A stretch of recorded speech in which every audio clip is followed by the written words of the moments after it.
नमस्कार।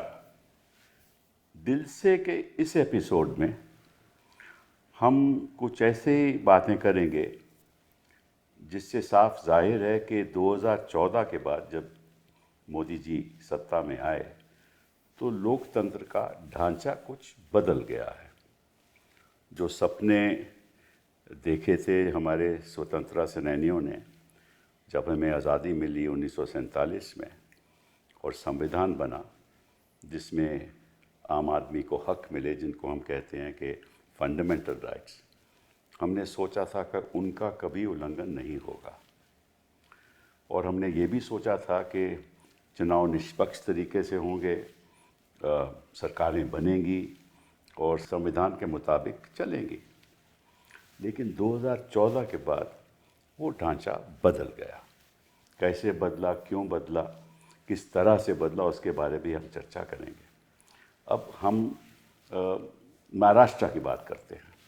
आपको याद होगा कि महाराष्ट्र में 2019 में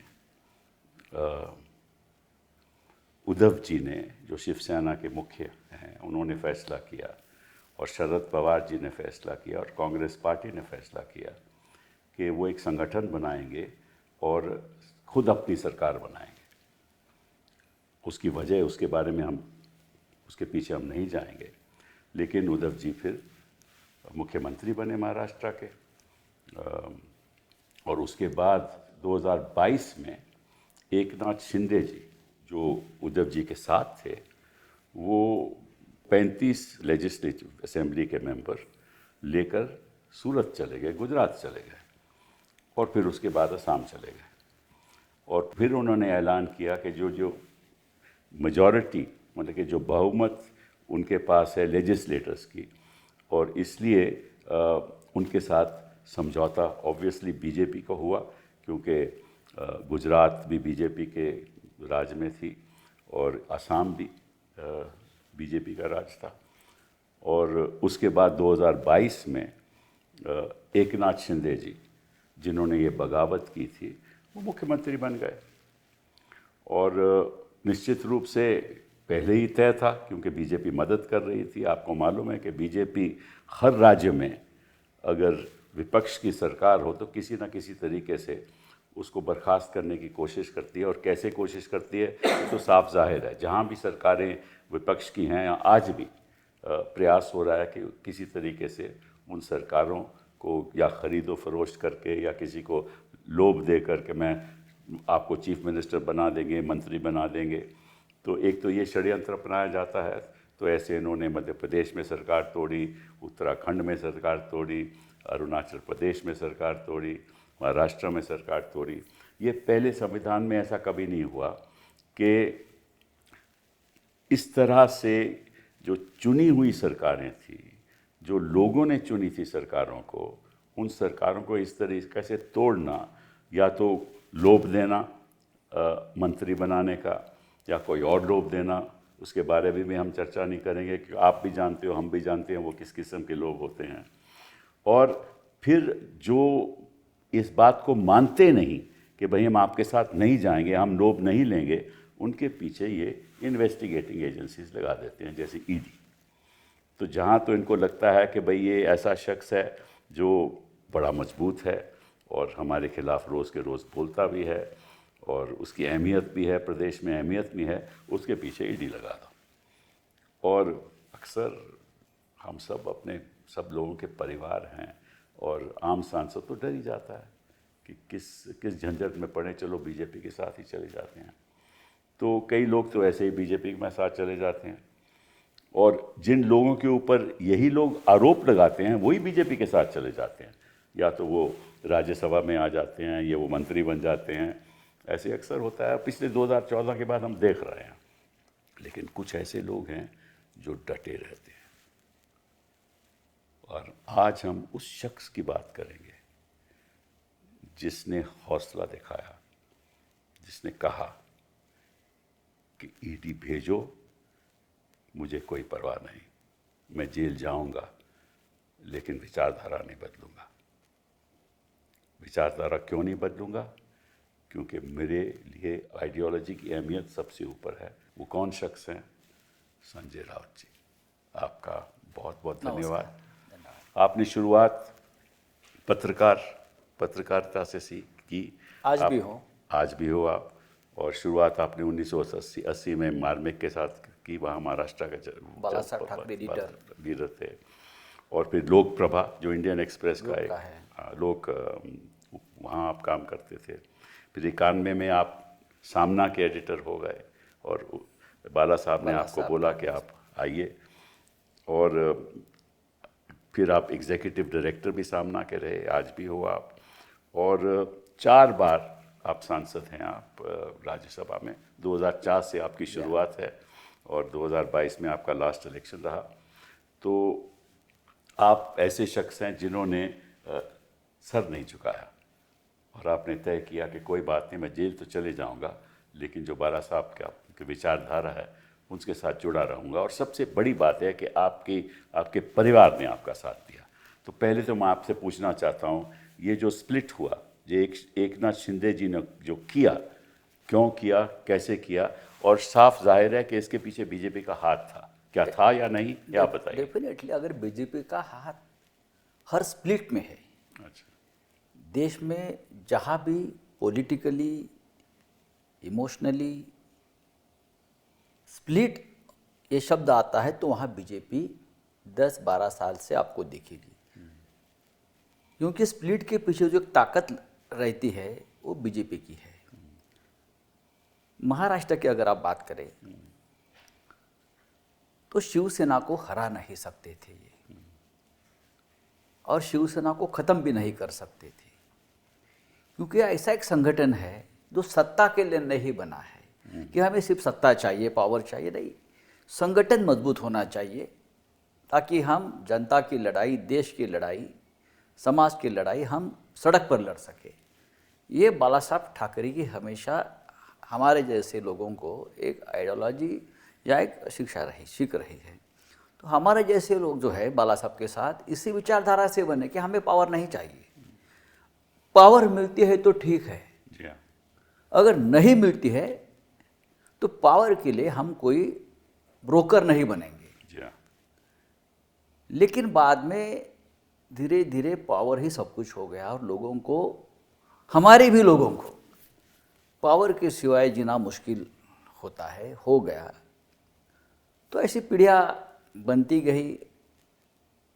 अब जो हमारी स्प्लिट की बात आप करते हो, शिवसेना में स्प्लिट पहली बार नहीं हुई है।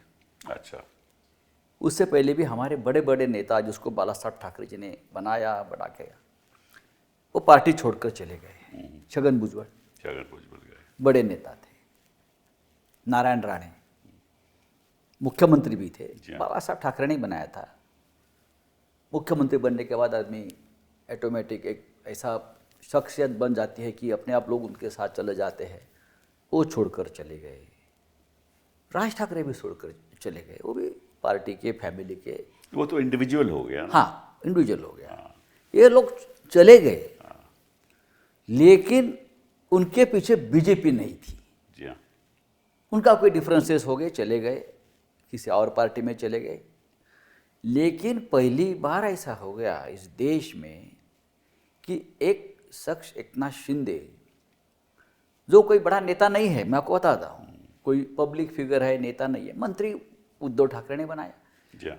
वो तो बाला साहब ठाकरे के ज़माने में ऑर्गेनाइजेशन में उनको बड़ी अहमियत मिली। हाँ, तो ये सब उद्धव जी ने उनको पार्टी में बड़ा पद दिया, मंत्री बनाया, सब कुछ दिया। तो उनकी जो हैसियत बढ़ गई, तो उनकी महत्वाकांक्षा बढ़ गई, उनको मुख्यमंत्री होने के सपने भी बढ़ने लगे। और ऐसे लोगों को पकड़कर बीजेपी हमेशा हवा देती है। जी हाँ। हमारे पास आया मुख्यमंत्री बनाएंगे, और फिर उनके जो ड्रॉबैक्स होते हैं या कोई कमज़ोर कड़ी होती है, पकड़ कर उनके पीछे ईडी, सीबीआई जैसे। इनके पीछे भी कोई ईडी का डेफिनेटली लगाई। उनके साथ जो लोग चले गए थे उनके ऊपर तो रेड्स हो गए हैं। अच्छा। जैसे आज एक मंत्री है प्रताप सरनाईक, उनके ऊपर तो ईडी की रेड्स पर रेड्स हो गई थी। वो सब अभी उनके साथ चले गए। ये जो महाशय है एकनाथ शिंदे, वो एक दिन पहले मेरे पास आए थे। अच्छा। ये कहने के लिए कि मैं परेशान हूँ। अच्छा। अब मेरी ये उम्र नहीं है, एज नहीं है जेल जाने की। ओ। और वो अस्वस्थ थे। उससे पहले हम लोग सब अयोध्या में गए थे, उद्धव जी वगैरह सब उनके हमारे साथ थे 4 दिन पहले। वहाँ भी वो मेरे कमरे में आकर बोल रहे थे कि बीजेपी के साथ समझौता करना पड़ेगा। बोलो भाई क्यों? नहीं हमारे, नहीं तो हम तकलीफ में आ जाएंगे सब लोग। बोलो क्या है तकलीफ? एजेंसी लगा देंगे और वो एक्शन मेरे खिलाफ और हमारे खिलाफ कुछ लोग शुरू है। बोलो डरो मत, मेरे खिलाफ भी चल रहा है, सबके खिलाफ चल रहा है। आप तो शिवसैनिक मानते हो अपने आप को, तो हिम्मत से काम लो, हम सब आपके साथ हैं। अच्छा। लेकिन वो हिम्मत नहीं जुटा पाए। बीजेपी ने वो मौके का फ़ायदा लिया और उनको मुख्यमंत्री बना दिया। देखो मैं आपको एक बताता हूँ, उनको मुख्यमंत्री बना दिया, पार्टी तोड़ दी, 40 विधायक चले गए। लेकिन जब हमने ये महाविकास आघाड़ी बनाई, क्यों बनाई? 2019 का चुनाव हम बीजेपी के साथ लड़े थे। जी हाँ। और उससे पहले ये तय हुआ था कि पावर शेयरिंग 50-50 हो जाएगा। उद्धव जी मुख्यमंत्री बनेंगे। हाँ, वो किसको बनाना है हाँ जी, हाँ। वो बात अलग, लेकिन पावर शेयरिंग 50-50 होगा और मुख्यमंत्री पद भी 2.5 साल का। जी हाँ। ये अमित शाह जी के सामने हुआ था मातोश्री बंगले पे। लेकिन जब नतीजे आ गए, रिजल्ट आ गए, तो बीजेपी को सीटें ज़्यादा मिली और ये लोग जो शब्द दिया था उससे पीछे हट गए कि नहीं नहीं अभी हमारी सीटें ज़्यादा है, और हमसे बात करने तक तैयार नहीं थे। तो हमारी मजबूरी थी कि हमको और एक कुछ अलायंस बनाना पड़ा। फिर पवार साहब, कांग्रेस। लेकिन आपको बताता हूँ, जो बीजेपी, जो अमित शाह जी हमको 1 साल के लिए भी मुख्यमंत्री पद देने को तैयार नहीं थे, उसने एकनाथ शिंदे को 2.5 साल मुख्यमंत्री बनाया, वो भी शिवसेना के नाम पर। और ये पहली बार हुआ कि कोई पार्टी से निकलता है तो पार्टी उसकी। अजित पवार निकल गए, पार्टी उनकी। अरे शरद पवार साहब जिसने पार्टी बनाई वो जिंदा है। जी हाँ। हम चुनाव आयोग में जो आर्गुमेंट चलता था, हम बैठे थे पवार साहब के साथ, पार्टी का मालिक सामने बैठा है। ये तो सुप्रीम कोर्ट ने भी कह दिया ना फिर उस फैसले में कि स्प्लिट का तो कोई मतलब ही नहीं है, क्योंकि स्प्लिट तो संविधान 10 शेड्यूल में तो उसकी कोई अहमियत ही नहीं है, केवल मर्जर है। मर्जर है, ठीक है ना। तो वो तो फैसला इसलिए दिया और सुप्रीम कोर्ट ने आपके पक्ष में फैसला दिया। लेकिन उन्होंने कहा क्योंकि उद्धव जी ने इस्तीफा नहीं दिया, हाँ। इसलिए एक तो कोई, खैर वो तो अलग बात है। आपने वो पूरा केस आपने, जी हाँ, जी हाँ, जी हाँ, आपकी लीडरशिप में हो गया है। तो आपको मालूम है बड़ी दुख की बात है कि ऐसा फैसला आया। ऐसा फैसला आया, उसका गलत इस्तेमाल विधानसभा के स्पीकर ने किया जी हाँ। और एक गलत फैसला वहाँ सुनाया। लेकिन आपको मालूम है कि नागालैंड का जो फैसला है वो उससे पूरा विपरीत था। नागालैंड में जो वहाँ लोग छोड़कर चले गए थे और सुप्रीम कोर्ट के पास, अरुणाचल प्रदेश, अरुणाचल के, तो ये वो भी मैंने ही आप ही थे ना हाँ, उसी में वो तो वापस सरकार, उन्होंने सुप्रीम कोर्ट के निर्णय के बाद वापस सरकार आई, फिर उसके बाद फिर चले गए लोग। बट वो अलग बात है। ये तो करते हैं, हर प्रदेश में ऐसा करते हैं। देखिए मध्य प्रदेश में हो गया, उत्तराखंड में हुआ, उत्तराखंड में हुआ, कर्नाटका में हुआ, कर्नाटक में हो गया, हर स्टेट में ये करते हैं। एजेंसीज का मिसयूज होता है। आज लोग डरते हैं, पुलिस को नहीं डरते। अभी तो ठीक है, अभी डर खत्म हो गया। ईडी को डरते थे। जी हाँ। ईडी को देखो, आपने हमारे राज्य हेमंत सोरेन को उन्होंने हेमंत सोरेन को उठाया, Kejriwal sitting chief minister, state minister, हमारे यहाँ गृह मंत्री अनिल देशमुख को उठाया। जी हाँ, जी हाँ। राज्य के गृह मंत्री है नवाब मलिक, मनीष सिसोदिया को उठा लिया, मनीष को उठाया, जैन को उठा लिया, सबको उठाया, सबको उठाते हैं। हमारे पास भी आ गए। हमको तो एकनाथ शिंदे बोले तुमको भी उठाने वाले हैं। मिले उठाने दो। मिले क्यों उठाने वाले हैं? कि आप हमारी सरकार के खिलाफ काम कर रहे हो, जो सरकार बनी थी। जी हाँ। और इसलिए भी मेरे पे लोगों का गुस्सा था कि हमने पवार साहब के साथ मिलकर जो महाविकास आघाड़ी की सरकार बनाई, वो बीजेपी को बहुत दिल में उनका अपमान हो गया। तो संजय राउत ने ये पूरे लीड किया है महाविकास आघाड़ी बना, तो उसको पनिशमेंट मिलनी चाहिए। तो ये तय करते हैं लोकतंत्र में। क्योंकि आप ही उसके मतलब के मेन जी हाँ, ये आइडिया हम लेकर गए पवार आप साहब के लेकर पास, गए थे। कांग्रेस के पास, कि हम सरकार बना सकते हैं, जी हाँ। हम सरकार बनाएंगे, बीजेपी को दूर रखेंगे। तो फिर ये बताइए मुझे, ये तो खैर सरकार तो इनकी बन गई, लेकिन मैं जो मेरी सोच है, जहाँ जहाँ भी ऐसे सरकार बनाते हैं, जिनके साथ बनाते हैं, बाद में उनको ज़ीरो कर देते हैं। ये देखो, ऐसा ही जेडीयू के साथ होने वाला है मेरे हिसाब से, और हाँ, ऐसा ही जेडीयू के साथ बिहार में ऐसा ही डेफिनेटली होगा, उनकी ऐसा तो ही पार्टी होगा। खा जाएंगे, हाँ, खा जाएंगे उनको। इधर भी अजीत पवार को उन्होंने पार्टी खा गई। इधर अजीत पवार को ज़ीरो कर दिया, और एक साथ एकनाथ शिंदे को भी लगभग मैं एकनाथ समझता हूँ शिंदे को लगभग स्टेट में अब खत्म कर दिया खत्म है। कर दिया। मुझे बीजेपी के लोगों ने एकनाथ शिंदे के एक सीनियर मंत्री को फिजिकली पीटा है। अच्छा। सातारा में फिजिकली, आई सी। सातार में जिला परिषद के चुनाव में उनके मंत्री को फिजिकली मारा है उनके लोगों ने, वो भी बीजेपी के 2 मंत्रियों ने। अच्छा। और देवेंद्र फडणवीस ने उनकी बात तक नहीं माने विधानसभा में। अच्छा। हाँ, जो हम कहेंगे वही सही। तो ये ऐसा है कि अगर एकनाथ शिंदे शिवसेना में होते तो ये मार खाने की नौबत नहीं आती। सही बात, सही बात।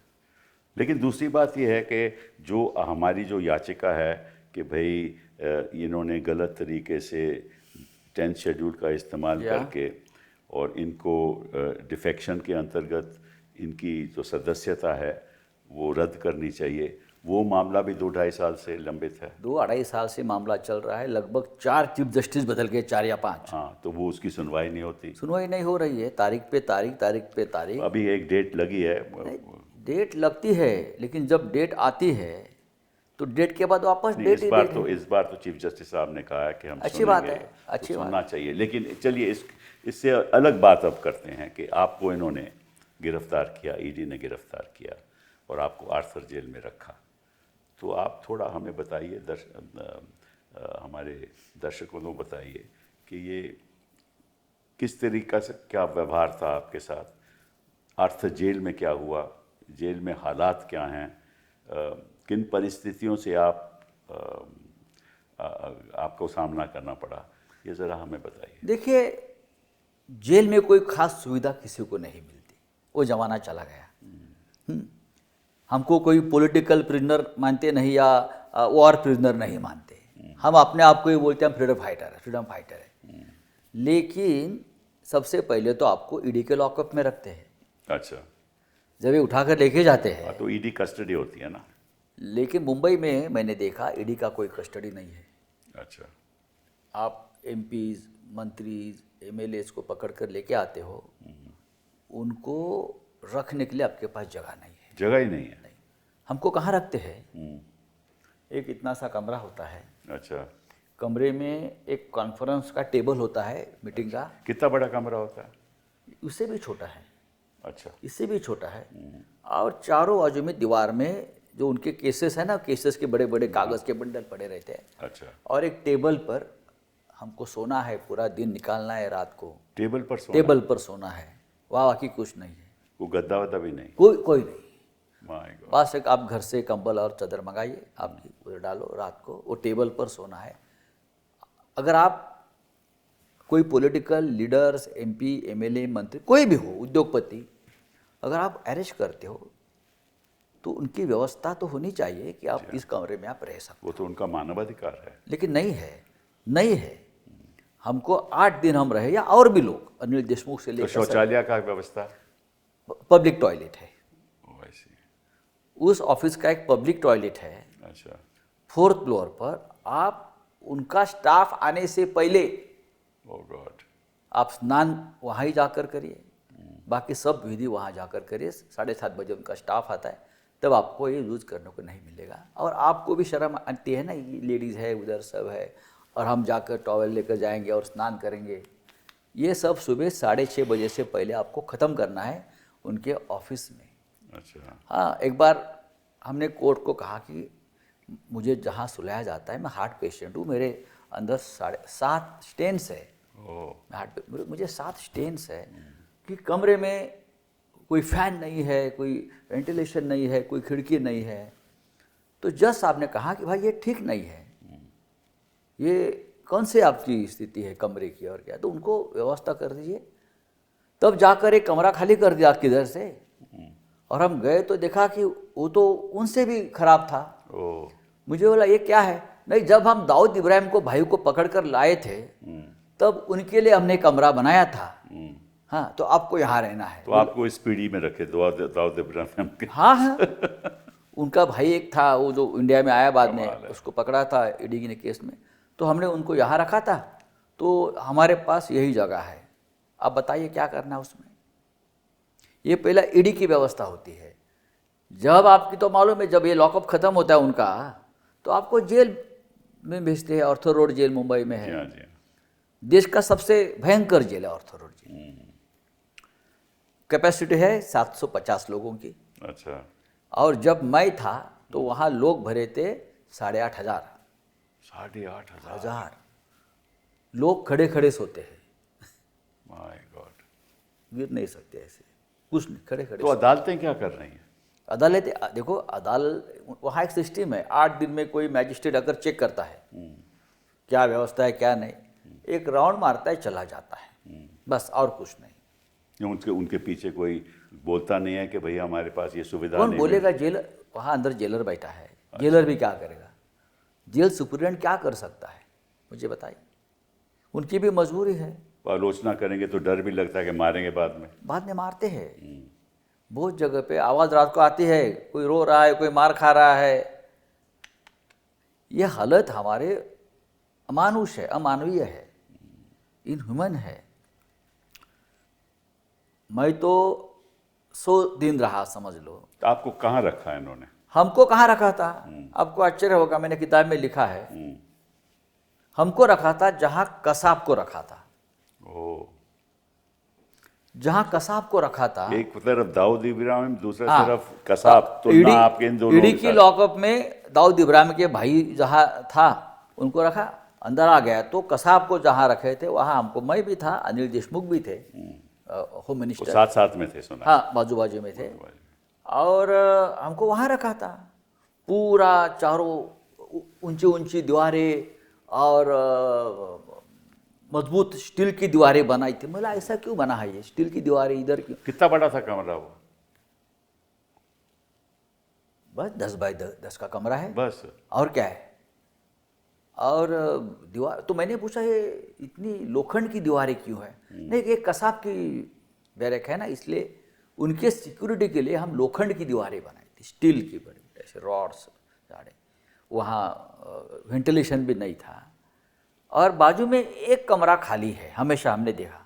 अच्छा, और दर दिन सुबह आकर वहाँ साफ सफाई होती थी, लाइट चेक करते थे। अच्छा, वहाँ ज़्यादा सुविधा, वहाँ अंदर टीवी भी था। अच्छा, तो हम पूछते थे ये किसके लिए, हमको वहाँ शिफ्ट करो। अच्छा। तो नहीं नहीं नहीं, ये 2 लोगों के लिए बनाया है, नीरव मोदी के लिए? नीरव मोदी और विजय मल्ल्या।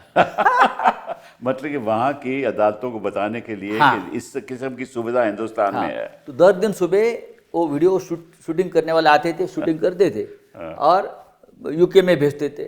बोलो यार, उनको तो अब तक आपको वहाँ से लाना है, हम तो यहाँ पड़े हैं, जब वो जाएंगे तो हम खाली कर देंगे।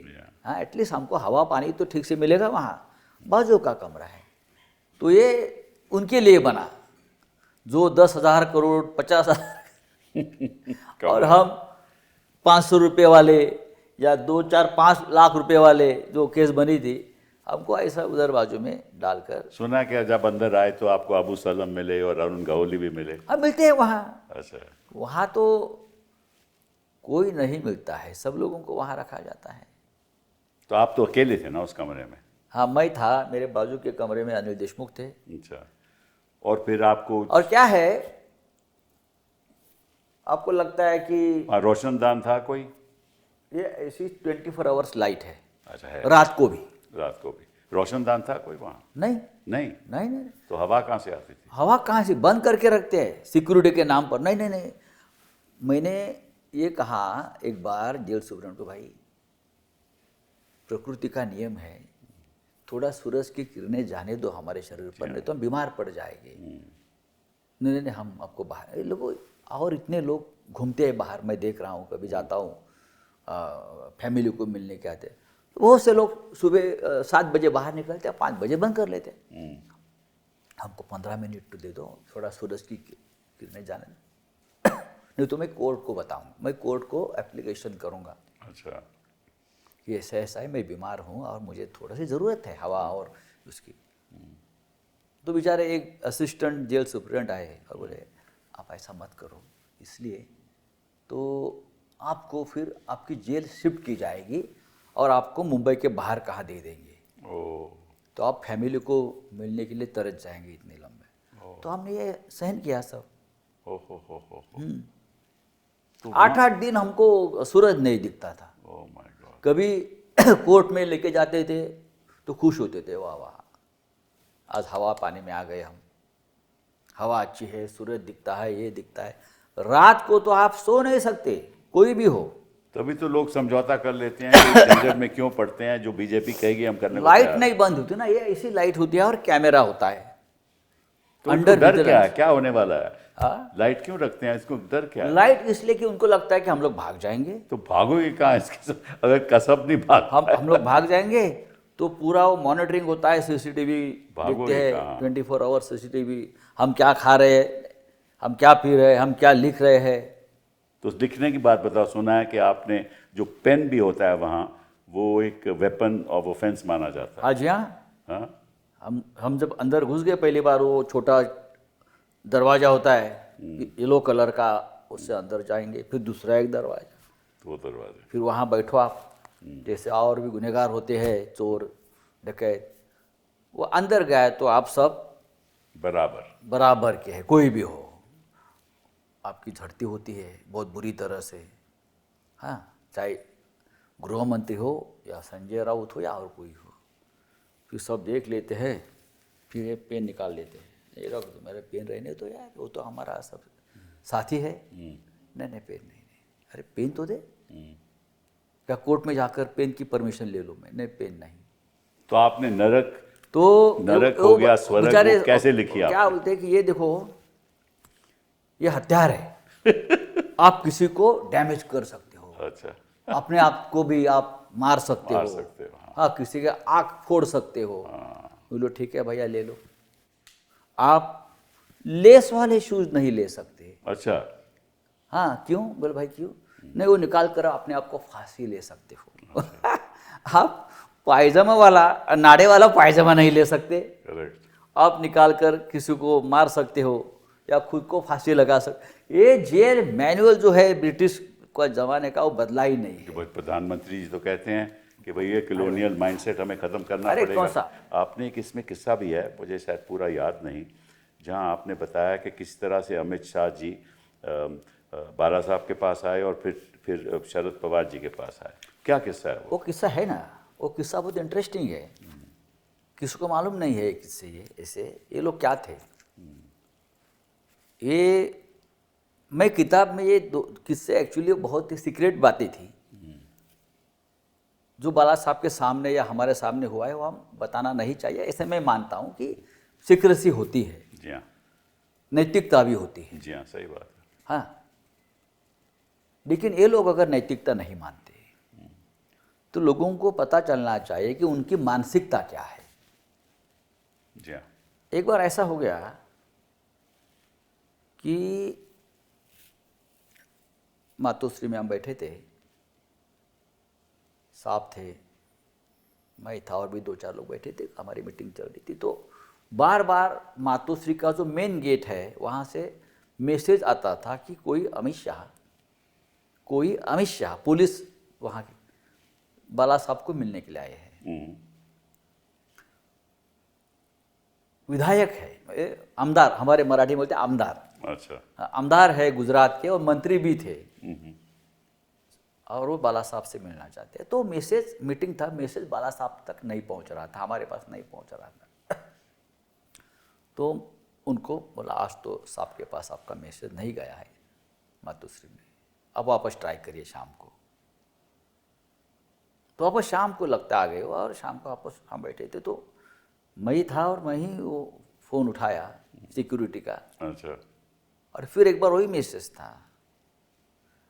तो मैंने साहब को कहा कि अमित शाह गुजरात से आए हैं, बहुत परेशानी में है, ऐसा उनका कहना है और आपसे मिलना चाहते हैं। आमदार है, विधायक है, मंत्री भी रहे हैं। जी हाँ। उस वक्त इतने फेमस नहीं थे वो। तो साहब बोले क्या काम है? तो मालूम नहीं, परेशानी में है बोल रहा है। तो ठीक है, कल सुबह 11 बजे बुलाइए, देखेंगे। 11 बजे आ गए। 11 बजे आकर साहब के सामने चरणों में बोले, साहब ने बोला, बोले क्या है?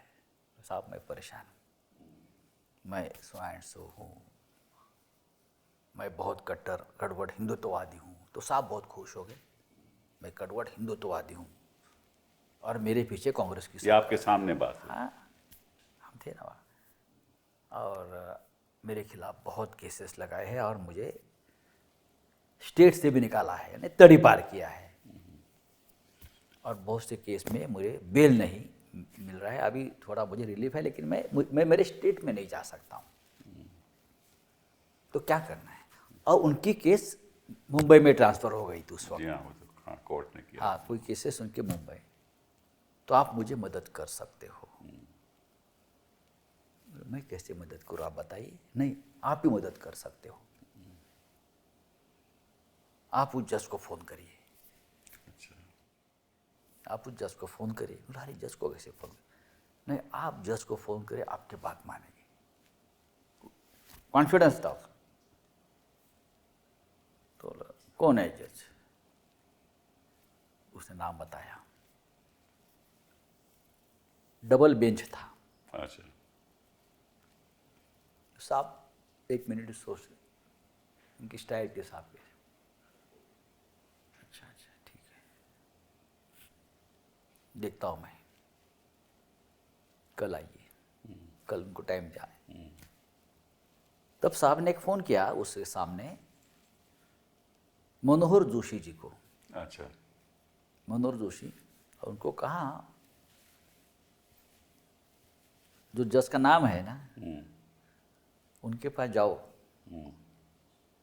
और आपके फ़ोन से मुझे बात करवाओ। बात करवाओ। आपके फ़ोन से बात करवाओ। अच्छा। दूसरे दिन मनोहर जोशी जी ने वो फ़ोन लगा के दिया साहब को, और साहब ने कहा कि ऐसे ऐसे आपके सामने केस है, वो आदमी बहुत परेशानी में है, उसका बेटा भी है, वो बेटा जय शाह था, छोटा था इतना, तो आप देखो मदद करो आप उनको। तो सामने से ऐसा लगता है मुझे, कहा होगा वो जज ने, लेकिन मेरे साथ जो बेंच पर है, दूसरे डबल बेंच बोलते हैं ना उनको, हाँ, डबल बेंच बोलते हैं। हाँ। वो जज मुस्लिम है। अच्छा। साहब ने यहाँ से तुरंत बोला, तो क्या हो गया, तू तो हिंदू है। अच्छा। अच्छा। मदद करो उनको। और उनको रिलीफ मिल गया। रिलीफ मिल गया उनको। मैंने इसलिए लिखा ये कि उसके बावजूद भी ये लोगों ने बाला साहब ठाकरे की शिवसेना तोड़ दी। कृतज्ञता नाम की जो चीज़ होती है, उसके बावजूद कि इतने उपकार करने के बावजूद भी ये लोगों ने पॉलिटिकल राजनीतिक स्वार्थ के लिए, पवार साहब का भी यही केस है। वो कैसे? पवार साहब देश में केंद्र में कृषि मंत्री थे और मोदी जी मुख्यमंत्री थे। जी हाँ। तब सीबीआई की एक एसआईटी बनी थी, एक एसआईटी बनी थी सब उनके इंक्वायरी के लिए, अमित शाह जी के और जी हाँ, सब। जी हाँ, जी हाँ। तो क्या हो गया, ये जो एसआईटी उनको बेल देने को विरोध कर रही थी, तो उसमें से 3-4 लोगों को लगता है मोदी जी ने पटा लिया था। अच्छा। लेकिन एक ऐसा अफसर था, वो मानने को तैयार नहीं था, और वो अफसर महाराष्ट्र केडर का था। तो मोदी जी बार बार पवार साहब को आकर रिक्वेस्ट कर रहे थे कि आप उस अफसर से बात करो, वो आपकी बात मानेगा, यही उनका है, वो आपकी बात मानेगा। तो पवार साहब बोले, मैं कैसे बोल सकता हूँ? तो पवार तो ये साहब, बात पवार साहब ने आपको बताई? क्या, अच्छा। और हमको मालूम भी था उसमें उस वक्त, तो ये कंफर्म किया हमने। अच्छा। तो बाद में क्या हो गया कि पवार साहब ने पूछा किसके लिए, तो अमित शाह। तो पवार साहब उस नाम से परिचित नहीं थे। कौन है? मेरा खास आदमी है। अच्छा। और काम का आदमी है बोले। अच्छा।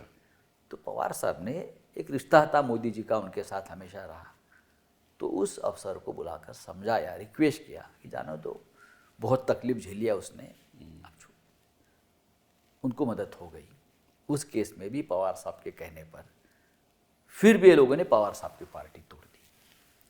तो इसलिए बातें आपने किताब में लिखी। हाँ, कि ऐसी बहुत सी बातें हैं मेरे पास ये लोगों की, लेकिन ये इसलिए मैंने लिखा है कि ये किस मानसिकता के लोग सत्ता पर बैठे हैं। आपको अगर किसी ने एक चाय पिलाया तो भी आप ध्यान में रखते इस व्यक्ति ने मुझे संकट में चाय पिलाया था। आज भी हमें जेल की वो सभी लोगों को याद आती है जिसने मुझे चाय दिया था, गरम चाय। ये बहुत बड़ी वहाँ लग्जरी होती है कि चाय दिया मुझे किसी ने, या कोई खाने को चीज़ दी है मुझे। तो बड़ी हिम्मत की बात है कि आपने ये सब लिखित में। हाँ, तो हम ये रखते हैं कि आज भी मैं वो लोगों से कम्युनिकेट करता हूँ। वो लोग सब कल के प्रोग्राम में भी आए थे। मैं कह रहा बड़ी बहादुरी की बात है कि ये बातें आपने अपनी लिखी किताब है में मैंने। जैसे कि आपने कल जो किस्सा आपने बताया कि लिखने के लिए मुझे एक व्यक्ति ने पेन दिया वहाँ अंदर पैदा करके, और एक कार्डबोर्ड का लिखने के लिए दिया। वो व्यक्ति कल आया था वहाँ प्रोग्राम में, उसका नाम कुंदन शिंदे। मैं उसको हमेशा याद रखता हूँ कि भैया तू मेरे को बहुत मदद। मतलब किताब लिखने के लिए आपको कागज़ चाहिए था, मेज़ नहीं था, क्योंकि वहाँ कुछ कमरे में मेज़ नहीं रहता। आपने कार्डबोर्ड बॉक्स लिया, उसके ऊपर एक कार्डबोर्ड बॉक्स रखा, या। फिर लिखी आपने बात। तो ये हम याद रखते हैं, किसी ने हमको मदद की है, चाय दिया है, कभी रोटी दी है, कभी और कुछ दिया है, हाँ, कभी दवा दी है। लेकिन इतनी बड़ी मदद करने के बावजूद पवार साहब और बाला साहब ने, ये लोगों ने उसका कभी स्मरण रखा नहीं और उसकी पार्टी तोड़ दी। इसलिए मैंने लिखा है। अच्छा, ये बताइए, चलिए, अब वहाँ जो सुविधाएं रहती थी, आपको रात को कोई गद्दा वद्दा मिलता था सोने के? नहीं। कौन देगा गद्दा वहाँ? तो आप ऐसा अपना नहीं मिलता है? मंगवा सकते? नहीं, हमने देखो, हमने कोर्ट में ये मांग की थी, तो कोर्ट ने ऐसा ऑर्डर दिया कि मुझे घर का खाना देने के लिए उसने अलाउ किया। अच्छा। लेकिन घर का खाना जब आता है तो ऐसी स्थिति में आता है, 10 बार चेक करके, ये करके, लगता है क्यों खाए, इतना गंदगी कर कर आते हैं अंदर खाना वो। अच्छा। लेकिन भाई खाना का भी मुआयना करते हैं? 10 बार। अच्छा। और उसमें समझो, अगर घर की माँ ने और बीवी ने कुछ ऐसी चीज़ें दी है जो मुझे अच्छी लगती है, समझो बटाटा वड़ा है मुंबई, कभी दिया है, वो निकाल लेते हैं, क्यों? लग्जरी आइटम है। Luxury luxury. अभी एक बार ऐसा हो गया कि दशहरा था, बड़ा त्योहार है महाराष्ट्र में, दशहरा, दिवाली। हाँ, जेल में हमारी तो दशहरे के दिन घर से एक लड्डू आया था, स्वीट। 2 आए थे, देशमुख को भी भेजते थे वो, क्योंकि उनको घर का खाना अलाउ नहीं, तो मेरे से हम उनको भेज देते थे। तो लड्डू भी निकाल लिया। अच्छा। हाँ, वो निकाल लेते हैं, क्यों? ये लग्जरी आइटम है। माय गॉड, ये सब लग्जरी ये आइटम। मैनुअल में कहाँ लिखा है कि लग्जरी आइटम? अब ये लोग बोलते हैं लग्जरी आइटम है, ये लग्जरी आइटम। आप लड्डू नहीं खा सकते, आप हलवा नहीं खा सकते, अगर कोई घर से भेजता है या कोई हम कोर्ट में जाते हैं या कोर्ट से लेके आते हैं तो निकाल लेना, ये लग्जरी आइटम है बोले। बहुत कुछ ऐसी चीज़ें हैं वो लग्जरी आइटम है। तो आप बताइए, जो आपको मतलब कि ज़मीन पे सोना पड़ता था, एक दरी तो होगी ना ज़रूर? हाँ, एक दरी थी, मेहरबानी में हमको 2 दी थी। अच्छा। अच्छा। हाँ, वो जो सुपरिटेंडेंट ने मेहरबानी की और हमको 2 दरी दी। और फिर तकिया भी होगा? नहीं, तकिया भी नहीं? तो वही दरी, दूसरा एक टूटा हुआ दरी बिरी कहाँ से लेकर हम सोना है हमको सबको। अच्छा। और फिर जो आपकी खाने की व्यवस्था क्या थी? ना, खाने की व्यवस्था ऐसी है कि पहले 7-8 दिन तो हमें कोई ब्रेकफास्ट ही नहीं मिला। अच्छा। और हमको कुछ मालूम भी नहीं था ब्रेकफास्ट कहाँ मिलता है, और बाहर जाने की हमको परमिशन नहीं थी, क्योंकि वहाँ एक भीसी होती है, सबके लिए बनता है वहाँ से आप अपना लेके आओ। बाद में पता चला 8 दिन के बाद कि उधर जाकर हमको ब्रेकफास्ट लेना पड़ा। लेकिन अभी आप अंदर आपको ब्रेड मिलता है, आप खरीद सकते हैं। अच्छा। और बॉइल्ड एग्स मिलता है और कुछ फल मिलते हैं जो आप खरीद सकते हैं। अच्छा। लिमिटेड। अच्छा। तो वो बाद में पता चलेगा ये सिस्टम में हमको अब आगे जीना है। जी हाँ। हाँ, तो हमने ये एक सिस्टम अपने आप बन जाती है, ठीक है। ब्रेड ला कर रखो अपने कमरे में, या कुछ सुबह अंडा लेकर आइए। बटर भी, मक्खन भी मिलता था? नहीं, मक्खन बिक्खन कुछ नहीं मिलता खाली है। ब्रेड? बस खाली ब्रेड आप खा लो, थोड़ा सा केला मिलता है, अच्छा। बस और कुछ नहीं आपको मिल देगा। और 12-1 बजे जो लंच मिलता है उसमें क्या मिलता था आपको? 12 बजे का जो लंच है वो आपको सुबह 10 बजे आपके पास आता है।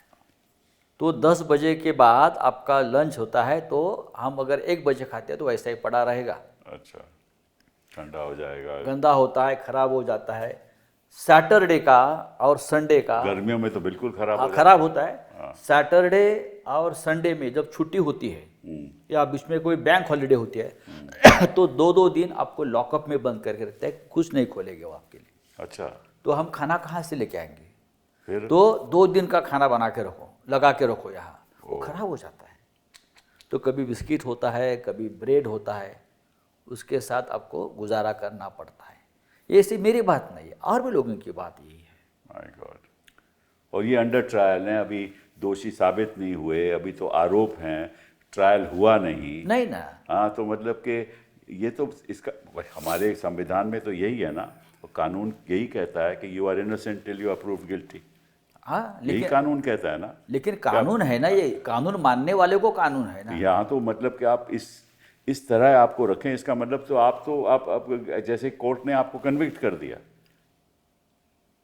आपको सजा दे दी। हाँ। उसके बाद भी ऐसा नहीं रखना चाहिए। नहीं, हमको जब हमारे जैसे लोगों को जेल में जब रखा जाता है तो बाहर से मॉनिटरिंग होती है कि उनको क्या सुविधा है लोग देते हैं अंदर। अच्छा, और अगर उनको पता चला कि उनको कुछ सुविधा मिल रही है तो वो सुप्रीटेंडेंट को बोल देते हैं। वार्न करते हैं, इसलिए वो डरते हैं। ऐसे नहीं कि वो खराब लोग हैं, लेकिन बार बार वो बोलते थे साहब। एक इसमें और भी वाक्य है कि भाई एक अधिकारी आया था तो आप खड़े नहीं हुए थे। हाँ। वो क्या है? बात ऐसी है कि जब हम नए जाते हैं तो हमको रूल्स मालूम नहीं होते हैं, रूल्स मालूम नहीं होते कि क्या है। ऐसे तो मैं, आपको मालूम है, as a member of parliament हम लोग एक स्टैंडिंग कमेटी की सब कमेटी बनी थी for prison improvement. Sushma Swaraj ji chairman थी स्टैंडिंग कमेटी होम, और हमारी 3 लोगों की एक सब कमेटी बनी प्रिजन इम्प्रूवमेंट में हम क्या क्या कर सकते हैं। तो मैं था, नवीन जिंदाल थे और ब्रजभूषण शरण सिंह थे MP।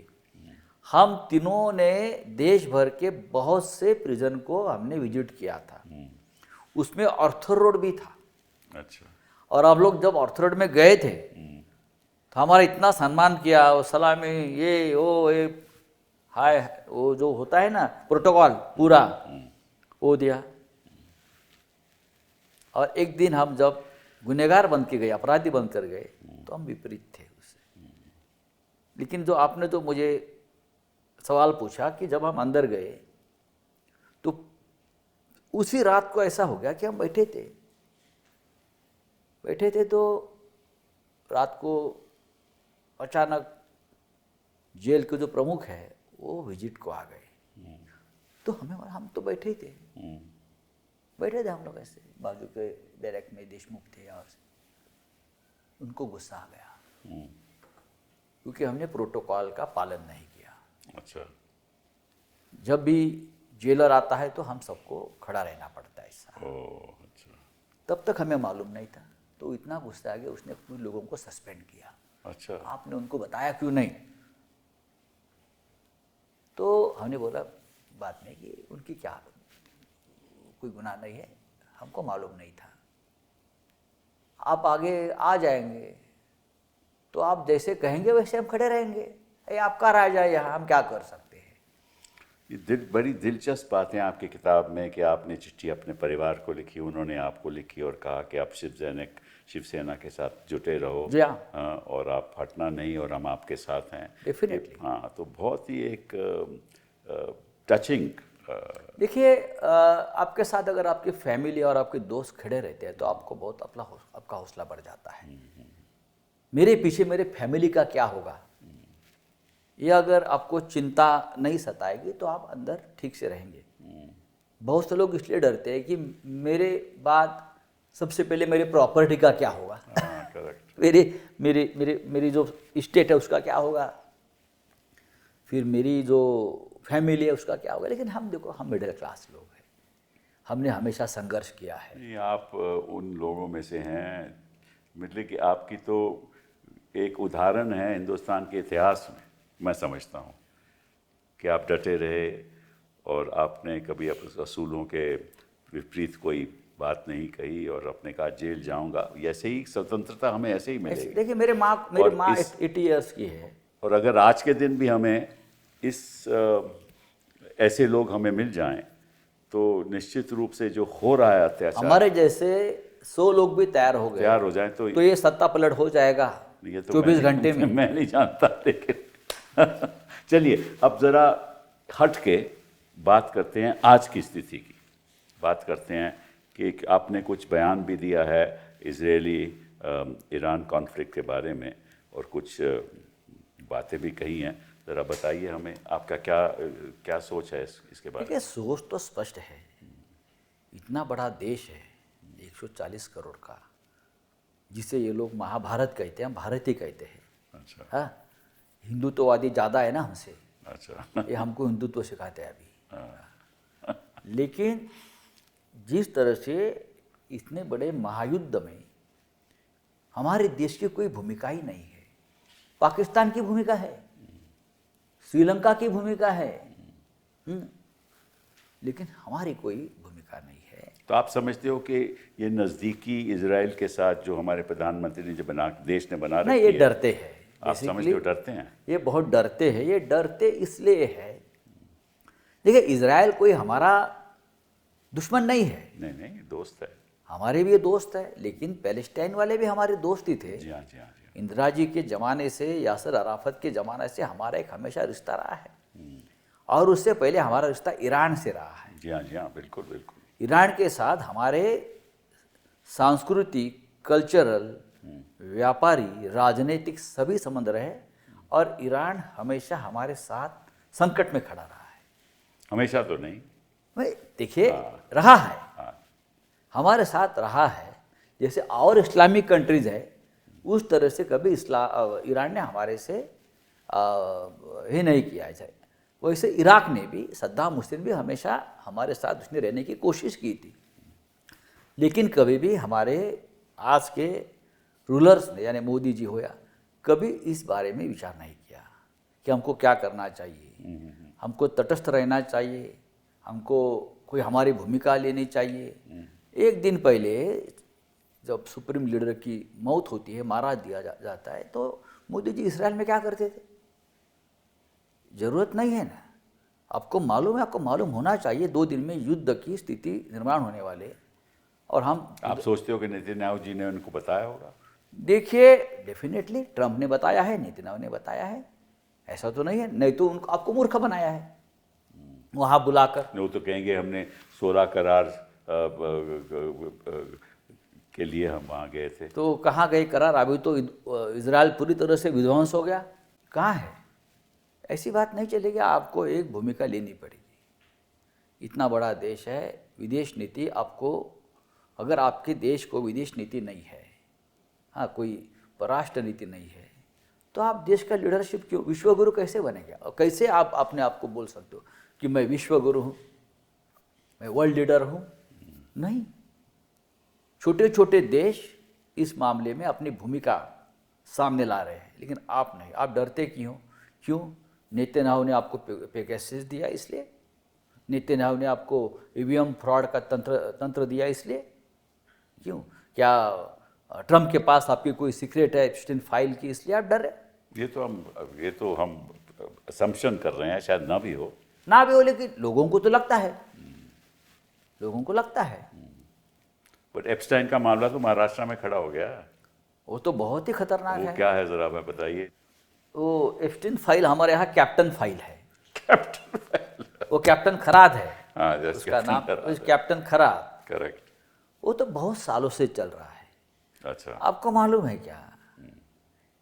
यही लोग जो है कैप्टन खराद जैसे, वो बीजेपी के असली प्रचारक है हिंदुत्व के। अच्छा, हाँ, ये लोग हैं, ओ, यही लोग बीजेपी का प्रचार करते हैं और प्रसार करते हैं। और रिकॉर्ड है ये, कैप्टन खरात के पास जाने वाले लोगों में ज़्यादा से ज़्यादा बीजेपी के लोग रहे, बीजेपी के लोग रहे। और वो बट फडणवीस तो श्रेय ले रहा है, देखिए मैं पूरी तरह से प्रोसिक्यूशन कर। आप देखिए, अब उनके साथ खेला हो गया इसलिए तो करना पड़ा उनको। सबसे ज़्यादा फोटो तो फडणवीस जी के उनके साथ है, बीजेपी के नेताओं के है, मंत्रियों के है। एकनाथ शिंदे तो वहाँ जाकर पूजा विधि अघोरी विद्या करता था। अच्छा, मंत्री महोदय सब वहाँ जाकर बैठे थे। जिसका आत्मविश्वास नहीं होता है ना, आत्मबल कम पड़ता है, वो लोग ऐसी चीज़ें पकड़ते हैं। ये पूजा करो, ये करो, ये करो, क्या ज़रूरत है? आप अगर अच्छा काम करते हो, सक्षम है, तो ये चीज़ों की ज़रूरत नहीं है। उनके ऊपर विश्वास मत रखो।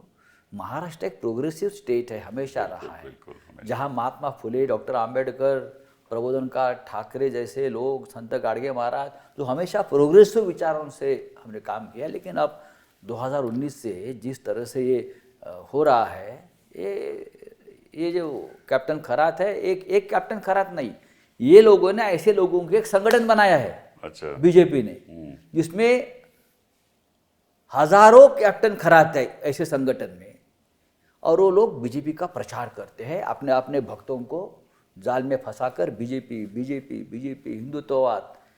ये हिंदुत्ववाद नहीं है। बाला साहब ठाकरे ने, हम लोगों ने ऐसी गंदी चीज़ों को हिंदुत्व में हमेशा विरोध किया है। ये हमारा धर्म नहीं है, ये हमने हमेशा कहा है, ये हमारी देश की संस्कृति नहीं है। ये बताओ कि महाराष्ट्र में करप्शन लेवल कितना है? महाराष्ट्र में करप्शन लेवल जो है वो अनलिमिटेड है। महाराष्ट्र में आप सब करप्शन ही होता है और कुछ नहीं होता है। कैसे होता है? देखिए, 50-50 करोड़ में जो एमएलए या एमपी आप बेचे जाते हैं या बिकते हैं, कहाँ से आता है पैसा बीजेपी के पास? महाराष्ट्र में 10-10 हज़ार में वोट खरीदे जाते हैं। पैसा उनके घर में ज़मीन से आता है क्या? क्या है महाराष्ट्र में? एकनाथ शिंदे, देवेंद्र फडणवीस, अजित पवार जी अब नहीं है, ये तीन लोगों की पॉलिटिक्स ने महाराष्ट्र की पूरी प्रतिष्ठा को मिट्टी में मिला दिया। इतना करप्शन चुनाव में महाराष्ट्र में कभी नहीं हुआ था। पैसे के मामलों में पैसा फेंक कर चुनाव जीतते हैं ये। चुनाव जीतता नहीं, मैं तो बोलता हूँ विक्ट्री खरीद लेते हैं। हर जगह ऐसा, हर जगह विक्ट्री खरीद लेते हैं। महाराष्ट्र को यूनिक नहीं है, हर जगह ऐसे होता है। हाँ, पैसा है इतना। पश्चिम बंगाल में भी ऐसे होने वाला है? हो गया है ना, शुरू हो गया है ना। एक रात में 110 बड़े अफसर को अगर तबादला किया जाता है और गुजरात से अफसर लोग वहाँ बिठाए जाते हैं, उसका मतलब क्या है? ये केरल में नहीं होगा ना, केरल में नहीं होगा। ये केरल में नामुमकिन है। आप कितनी, तमिलनाडु में भी मुश्किल है। तमिलनाडु में भी मुश्किल है। ये साउथ के लोग बहुत कठोर इस मामले में है, कुछ सीखना चाहिए। तो आपको लगता है कि ये 4 जगह जो चुनाव हो रहे हैं, क्या परिणाम होंगे? देखिए, इस बार मोदी जी का गणित बिगड़ जाएगा। अच्छा, आसाम में कांग्रेस और बीजेपी में एक फाइट चल रही है, लेकिन पश्चिम बंगाल नहीं जीतेंगे। अच्छा, बाद में केरल नहीं जीतेंगे। नहीं। हाँ, और एक स्टेट है तमिलनाडु नहीं जीतेंगे। तो क्या जीतोगे आप? ये स्टेट अगर कभी नहीं जीत पाओगे तो आप कौन से नेता है, कौन सी पॉपुलरिटी आपकी है? अगले साल जो उत्तर प्रदेश का चुनाव वो सबसे महत्वपूर्ण है। उत्तर प्रदेश के चुनाव में अभी बराबरी का मामला चल रहा है। अच्छा, बराबरी का, लेकिन क्या है, सबसे बड़ा खेल तो योगी जी का है। योगी जी तय करेंगे, योगी जी खुद नहीं हारेंगे। योगी जी दिल्ली के जो बॉसेस है उनको हराना चाहते हैं यूपी में, जैसे लोकसभा में हो गया। चलिए, मतलब कि लोकतंत्र का ढांचा ज़रा कमज़ोर बन गया है और जो हकूक़ होने चाहिए आम आदमी के, उस पर एक बड़ा आक्रामक तरीके से सरकार उनकी आवाज़ को बंद करना चाहती है। और आप जैसे लोग अगर राजनीति में रहेंगे तो निश्चित रूप से there is hope in this country. और आप जैसे लोग भी हमारे लड़ते रहेंगे कानून की लड़ाई, तो हमें भी ज़्यादा उत्तेजना मिलती है कि लड़ना चाहिए। आप जैसे लोग भी हमारे साथ हैं, इसलिए हमारा भी हौसला बढ़ता है। बहुत बहुत धन्यवाद आपका। थैंक यू, धन्यवाद।